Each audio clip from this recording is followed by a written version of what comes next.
Olá pessoal, bom dia, tudo bem? Professor Evilásio, hoje nós vamos dar seguimento às nossas aulas de Biologia 2 para o primeiro ano. Na nossa última videoaula, a gente havia terminado para falar para vocês sobre o desenvolvimento embrionário dos animais. Falamos especificamente sobre o desenvolvimento embrionário dos mamíferos, dando uma ênfase maior à espécie humana. Falamos um pouquinho sobre a gestação e falamos também sobre a questão do parto.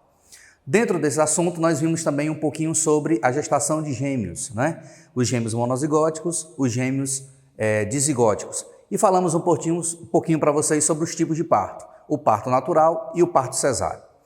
Então, nessa nossa videoaula de hoje, nós vamos dar seguimento a essas aulas de embriologia dos animais, dando uma ênfase maior agora à resolução apenas dos exercícios.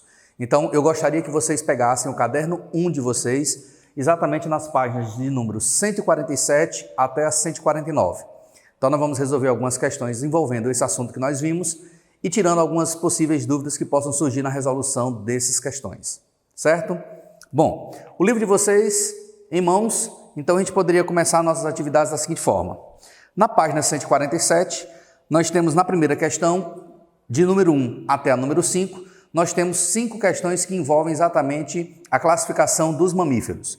Se vocês estão lembrados, os mamíferos são divididos em 3 grandes grupos. O grupo dos monotremados, o grupo dos marsupiais, né, que são metatérios, e o grupo dos eutérios, que são os placentários verdadeiros. Basta você dar uma revisão na nossa videoaula sobre o desenvolvimento dos mamíferos, para que você possa tirar as dúvidas em relação a essa questão. Então, a questão diz o seguinte: considere as alternativas a seguir para responder as questões de 1 até 5. Então ele coloca aqui, alternativa A, metatérios, que são os marsupiais, letra B, os monotremados, que são os prototérios, e a letra C, os placentários, que pertencem ao grupo dos eutérios. Então ele quer que você preencha as lacunas de número 1 até a número 5, exatamente com as letras A, B e C, dependendo do grupo de mamíferos que você estiver trabalhando. Então na questão número 1 diz o seguinte: em que grupo o ovo é do tipo oligolécito e tem segmentação holoblástica?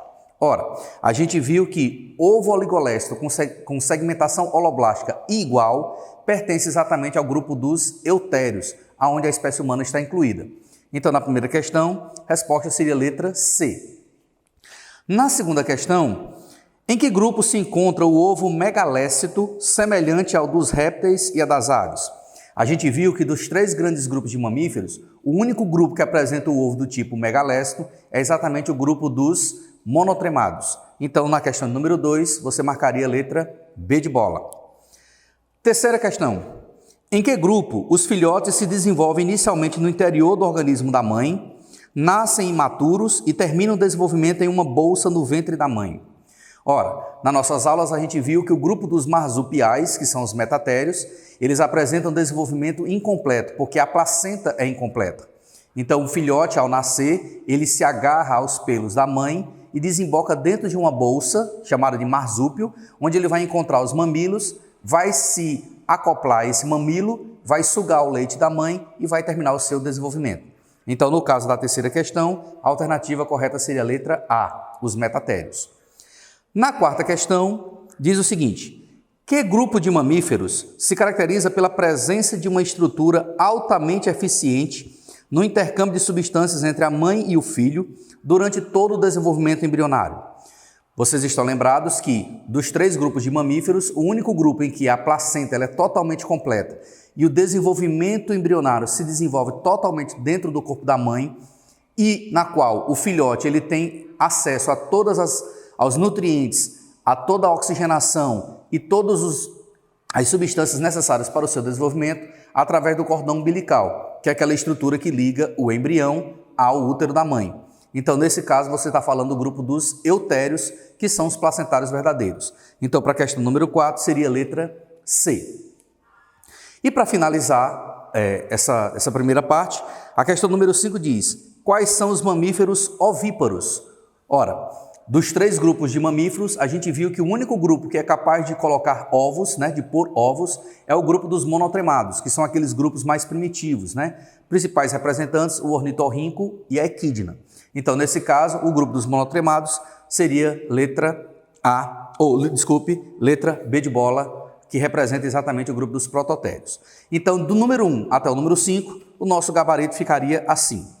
O item 1 ficaria com a alternativa C, o item 2, a alternativa B de bola, o item 3, a alternativa A, o item 4, letra C novamente, e o item 5, nós teríamos a letra B de bola.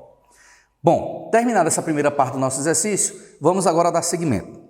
Na questão de número 6, nós temos uma questão de colocar algumas assertivas e ele pede para você julgar justamente aquelas que estão corretas. Então, na questão número 6 diz o seguinte: sobre o blastocisto de mamíferos foram feitas as seguintes afirmações. Item 1. Corresponde ao estágio de gástrula dos outros vertebrados. Ora, a gente viu que blastocisto tem a ver com blástula, né? A gástrula já seria uma terceira etapa. Você não pode perder de vista que o desenvolvimento embrionário dos mamíferos ou dos animais de modo geral, ele tem início no zigoto, passa para a fase de mórula chega na fase de blástula ou blastocisto, que no caso dos mamíferos é chamado de blastocisto. Depois nós temos a fase de gástrula, que é o desenvolvimento do sistema digestório de modo geral. E por último, nós temos o desenvolvimento da neurula, que vai dar origem ao sistema nervoso do futuro indivíduo.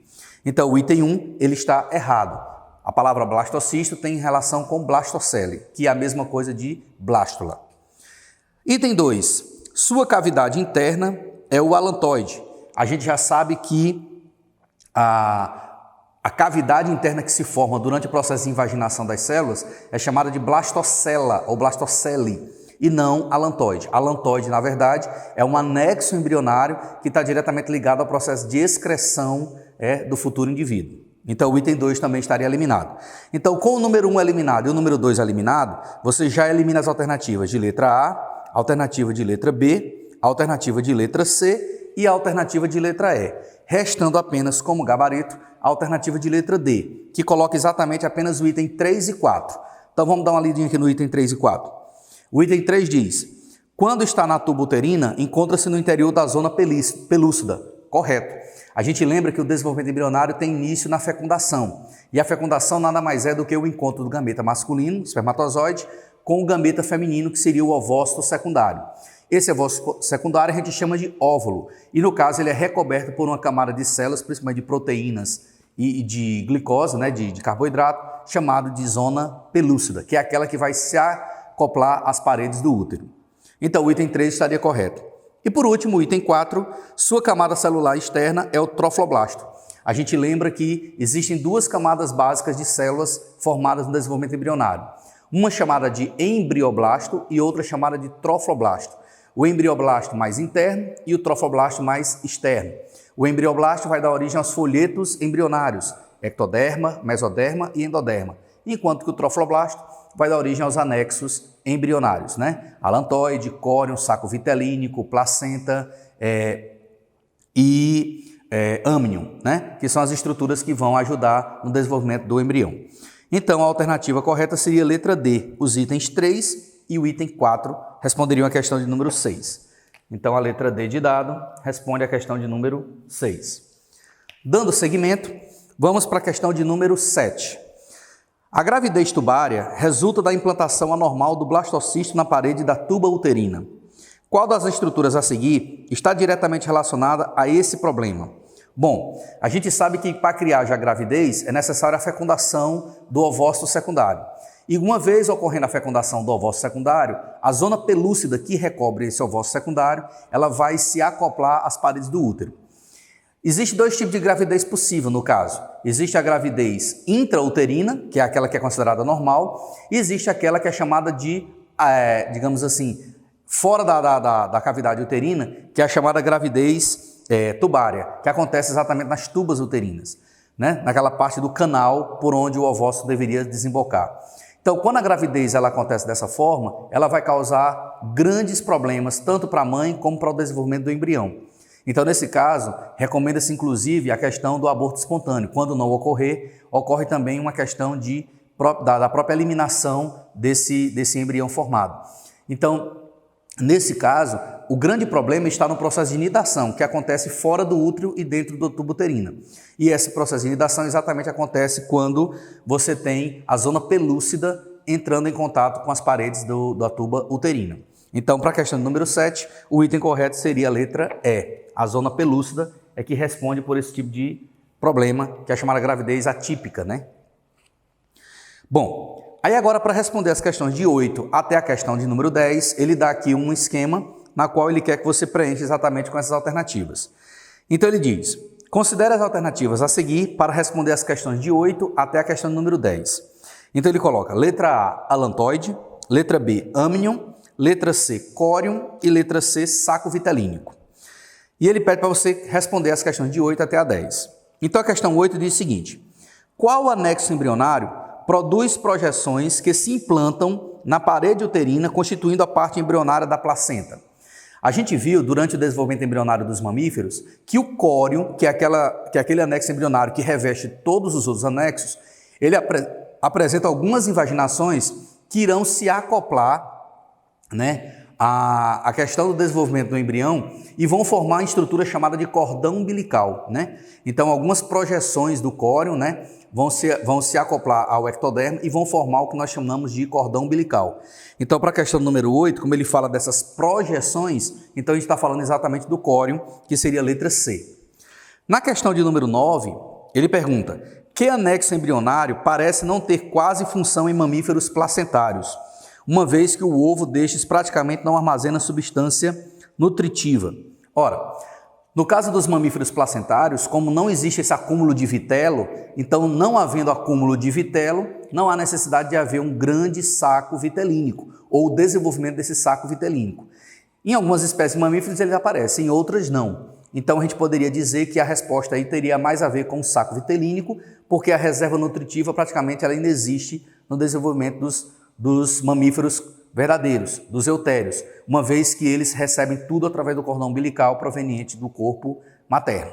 Então, para a questão de número 9, o item mais correto seria a letra D. Na questão de número 10, ele pergunta, qual anexo embrionário tem por função proteger um embrião contra a perda de água e choques mecânicos? A gente viu que o embrião ele fica mergulhado num líquido, né? E esse líquido é chamado de líquido amniótico. E falando em líquido amniótico, a gente está se referindo exatamente ao anexo embrionário chamado de amnion. Então, a resposta à questão número 10 seria a letra B. Então, respondendo da 8 até a 10, nós teríamos agora essa seguinte sequência. A questão 8 ficaria com a letra C, a questão 9 ficaria com a letra D de dado e a questão de número 10 ficaria com a letra B de bola. Certo? Dando seguimento, então, agora, vamos para a questão de número 11. Ele pergunta, um dos eventos que caracteriza o parto é... A gente viu, pessoal, que o parto pode ser natural ou cesáreo. Quando esse parto ele é natural, uma das primeiras coisas que tem que acontecer é exatamente a dilatação da musculatura pélvica, né? Da estrutura pélvica da mãe. E para que isso aconteça, é necessário que haja contrações rítmicas, tanto do útero como da região da vagina. Então, respondendo à questão número 11, diz o seguinte... Um dos eventos que caracteriza o parto seria, letra A, formação da placenta? Não. A formação da placenta ela acontece durante o processo de gestação e não no momento do parto. Letra B, o funcionamento do sistema cardiovascular do feto? O sistema cardiovascular do feto ele já é formado durante as semanas de gestação e não no momento do parto.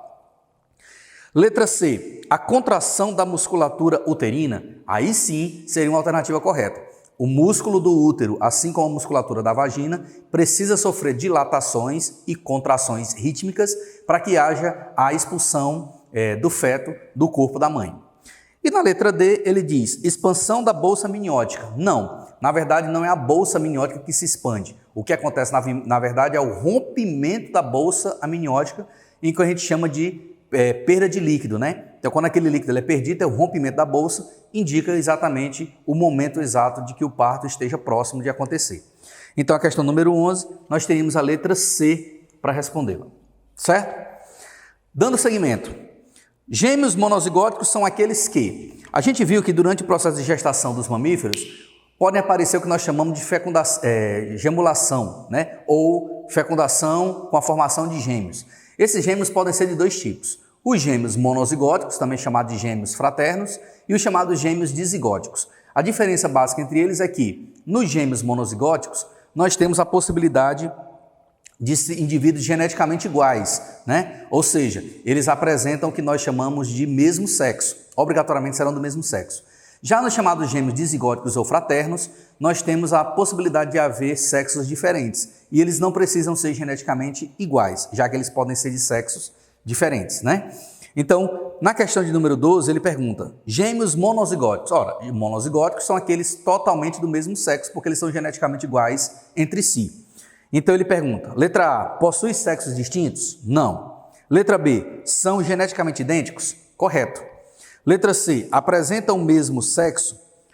Não necessariamente precisam apresentar o mesmo sexo, né? E letra D, compartilham uma única placenta? Não. Então, a resposta da alternativa seria a letra B. Eles são geneticamente idênticos, né? Então, a letra B de bola responde a questão de número 12.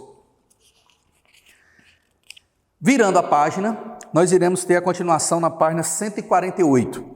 Ele dá um esquema, né? Se vocês observarem no material de vocês, ele fornece um esquema, né? Como se fosse um mapa conceitual, e a partir da leitura desse mapa conceitual é que nós iremos fazer as respostas das alternativas de número 13 até a questão de número 22. É seguindo esse esquema. Observe que nesse esquema ele coloca algumas alternativas em branco, né? Numeradas de 1, 2, 3, 4, 5 e assim por diante, e ele coloca também alguns itens com as letras A, B e C. E pede para você fazer exatamente nas alternativas o que pode substituir cada uma dessas letras ou cada um desses números, tá certo? Então, na questão de número 13, diz o seguinte, os conceitos de placentário e monotremado estão representados respectivamente por quais números? Bom, se você observar, quando a gente fala de placentário e monotremado, nós estamos falando exatamente da classificação dos mamíferos.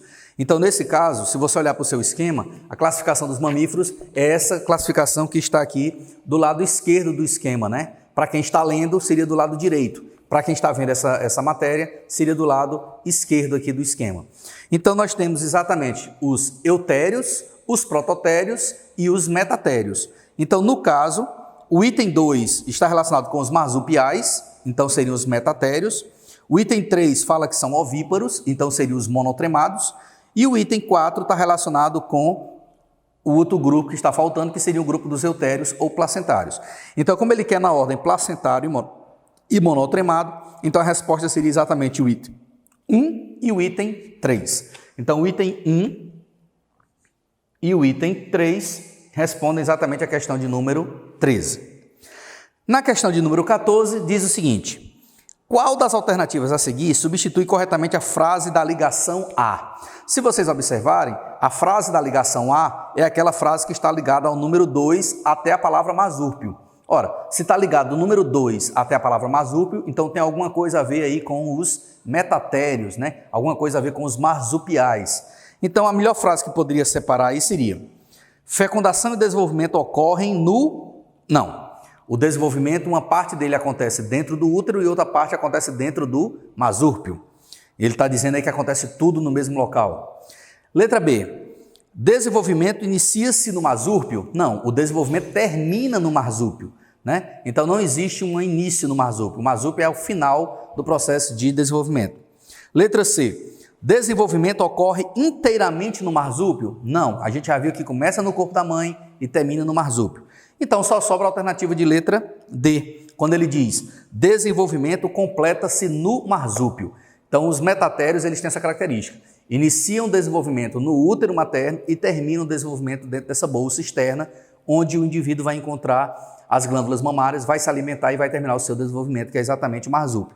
Então, respondendo à questão de número 14, nós teríamos a alternativa D de dado. Na questão de número 15, ele diz, que número corresponde ao conceito de blastocisto? Então, se vocês observarem, no nosso esquema, a palavra blastocisto seria uma das primeiras estruturas que se formam, que é exatamente após a formação do zigoto. Então você tem o zigoto se desenvolve em mórula, e logo depois que essa mórula termina seus processos de clivagem, nós temos o desenvolvimento da blástula ou blastocisto para os mamíferos. Então, ele diz, o zigoto passa por sucessivas clivagens e origina o blastocisto, que observe que tem uma seta indo para o lado da esquerda, falando exatamente que ele corresponde ao estágio de blástula. Então, na questão número 15, nós teríamos o item 6. Na questão 16, ele pergunta, que número corresponde ao conceito de nidação? Ora, pessoal, o processo de nidação é exatamente o início da gravidez. É quando ocorre o acoplamento entre a zona pelúcida do ovócito secundário, que é o óvulo, às paredes do útero. Então, se você observar, esse processo de conceito de nidação é exatamente o que está na letra ou no número 7, né? Então, no nosso esquema, o item 7 ele pergunta que o blastocisto, que é o número 6, nesse estágio ocorre o processo de nidação. Então, logo após a formação da blástula, nós temos o processo de nidação, que está representado aí pelo número 7. Na questão de número 17, seguindo o mesmo esquema, ele pergunta: que número representa o órgão muscular que se contrai durante o parto? Opa! O músculo que se contrai durante o parto é exatamente o músculo do útero, né? E o útero, ele está representado pelo número 4, porque se vocês observarem aqui, o número 4 é exatamente o desenvolvimento dos placentários, né? Lá no esquema superior. Então ele coloca: o desenvolvimento pode acontecer nos marsupiais, nos monotremados e nos placentários ou eutérios. E esse desenvolvimento acontece dentro do útero, que é o de número 4. Então, respondendo a questão 17, item 4. Na questão 18, ele pergunta: que números correspondem respectivamente aos conceitos de embrioblasto e trofoblasto? Ora, a gente já viu que o embrioblasto ele vai dar origem aos tecidos embrionários, né? Ectoderma, mesoderma e endoderma, que no nosso esquema está representado pelo número 10, né? Então, o número 10 ele vai formar o 11, o 12 e o 13, que são os tecidos embrionários. Já o trofoblasto é aquele que é mais externo, ele vai dar origem aos chamados anexos extraembrionários ou tecidos extraembrionários, que são exatamente os anexos embrionários: córion, alantoide, saco vitelínico, placenta e âmnion, né? Então, nós teríamos o número 10 para o embrioblasto e o número 9 para o trofoblasto. Então, respondendo a questão 18, seria na ordem o 10 e 9. Para a questão 19, nós teríamos um órgão constituído pela decídua uterina e pelo trofoblasto embrionário corresponde a que número? Bom, a decídua uterina e o trofoblasto, eles vão formar exatamente a estrutura que está representada pelo número 14, porque o número 14 representa exatamente a placenta. E a placenta, nós vamos ter aquela estrutura que liga a placenta ao útero, né, que é assim, o embrião ao útero, chamado de cordão umbilical. Então, a decídua uterina e trofoblasto, que são a parte mais externa, vão formar um anexo, por último, chamado de placenta, que está representado pelo número 14. No item de número 20, na questão 20, ele pergunta: qual das alternativas a seguir substitui corretamente a frase de ligação B? A frase de ligação B é aquela frase que no esquema liga o item 6 até a palavra zona pelúcida. Ora, a zona pelúcida é uma camada de tecido que envolve o blastocisto, né? Ou seja, envolve a chamada blástula, que é exatamente o processo em que vai ocorrer a nidação, né? O início da gravidez, a gestação. Então, a gente poderia dizer que a melhor frase para substituir aí a letra B seria envolvido pela zona pelúcida, né? Então, o blastocisto ele é envolvido pela zona pelúcida, que é o que nós encontramos aí na alternativa de letra A. Na questão 21, ele pergunta: suponhamos que você queira inserir uma nova proposição no diagrama ligando o conceito 7 ao conceito de zona pelúcida. Aí você observa que o item 7 é exatamente o processo de nidação. Nesse sentido, qual das alternativas a seguir conteria uma frase de ligação válida para essa nova proposição? Ora, a gente sabe que o processo de nidação ele dá início à gravidez, mas para que isso aí aconteça, é necessário que o organismo materno faça a digestão da zona pelúcida, ou seja, é necessário que as células que formam o futuro embrião, né, comecem a digerir essa zona pelúcida para poder fazer o acoplamento entre as paredes do útero e o futuro embrião. Então, a melhor frase que substituiria, né, uma frase de ligação entre a zona pelúcida e o item 7 poderia ser exatamente o que nós chamamos de ocorre depois da digestão da zona pelúcida. Então, nós teríamos aí, então, a alternativa de letra A para a questão 21. E na questão de número 22, para encerrar as questões de múltipla escolha, ele pergunta: qual das alternativas a seguir substitui corretamente a frase de ligação C?